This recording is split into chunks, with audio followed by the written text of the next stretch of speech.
Champions ট্রফির প্রথম দিনই হাই স্কোরিং ম্যাচ, পাকিস্তানকে হারিয়ে শুভ সূচনা নিউজিল্যান্ডের।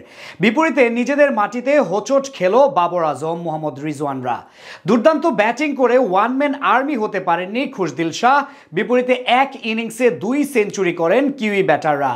সব মিলিয়ে চ্যাম্পিয়ন্স ট্রফির উদ্বোধনী ম্যাচে দুই দলের লড়াই নিয়ে বিস্তারিত জানবো রিপোর্টে। দীর্ঘ 8 বছর পর চ্যাম্পিয়ন্স ট্রফি অপেক্ষার প্রহর শেষ হয়েছে করাচি স্টেডিয়ামে নিউজিল্যান্ড ও স্বাগতিক পাকিস্তানের ম্যাচ দিয়ে। এদিন টস ভাগ্য জিতে প্রথমে ফিল্ডিং করার সিদ্ধান্ত নেন পাক অধিনায়ক মোহাম্মদ রিজওয়ান। বিপরীতে আগে ব্যাট করতে নেমে শুরু থেকেই স্বাগতিক বোলারদের নিয়ন্ত্রিত বোলিংয়ে চাপে ছিল কিউইরা।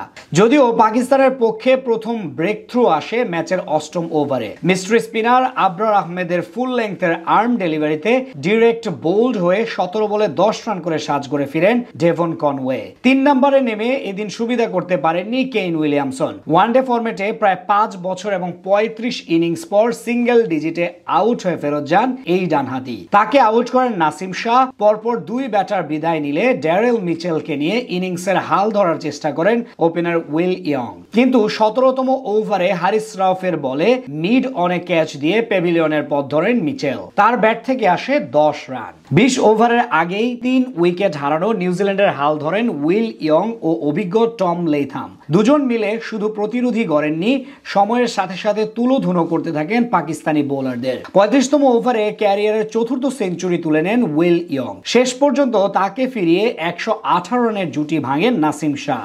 ইয়ং এর ব্যাট থেকে আসে 107 রানের ইনিংস। তার বিদায়ের পরও এক প্রান্ত আগলে রেখে ব্যাট চালাতে থাকেন লাথাম। 47তম ওভারে তিনিও তুলে নেন সেঞ্চুরি। তার সাথে যুক্ত হয়ে বিধ্বংসী রূপ ধারণ করেন গ্লেন ফিলিপস। শেষ পর্যন্ত লেথামের অপরাজিত 118 রান ও ফিলিপসের 39 বলে 61 রানের উপর ভর করে 320 রানের পুঁজি পায় নিউজিল্যান্ড।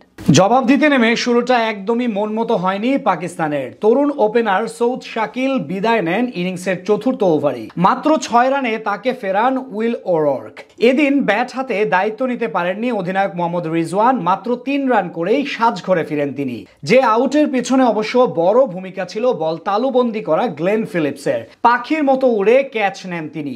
ইনজুরি নিয়ে ব্যাটিং এ নেমে কিছুটা প্রতিরোধ গড়ে তোলার চেষ্টা করেন ফখর জামান, কিন্তু যখনই হাত খুলে খেলতে যাবেন সেই মুহূর্তে ব্রেসওয়েলের খাটো লেংথের ডেলিভারি স্লগ সুইপ করতে গিয়ে ডিরেক্ট বোল্ড হয়ে ফেরত যান তিনি।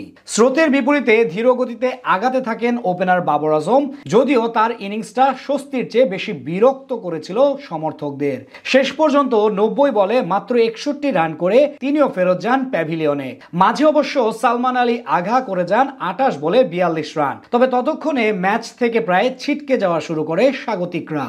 সেখান থেকে অবশ্য এক প্রান্ত আগলে রেখে ক্ষীণ সম্ভাবনা বাঁচিয়ে রাখেন খুশদিল শাহ। অর্ধশতক তুলে নিয়ে ওয়ান ম্যান আর্মি হওয়ার স্বপ্ন দেখাচ্ছিলেন তিনি, কিন্তু 44তম ওভারে তাকে ফিরিয়ে পাকিস্তানের আশা ধূলিসাৎ করে দেন উইল ওরর্ক। খুশদিল করেন 49 বলে 69 রান। শেষ পর্যন্ত বড় পরাজয় নিয়ে টুর্নামেন্ট শুরু করে স্বাগতিক পাকিস্তান। বিপরীতে জয় দিয়ে চ্যাম্পিয়ন্স ট্রফির মিশন শুরু করলো ব্ল্যাক ক্যাপসরা।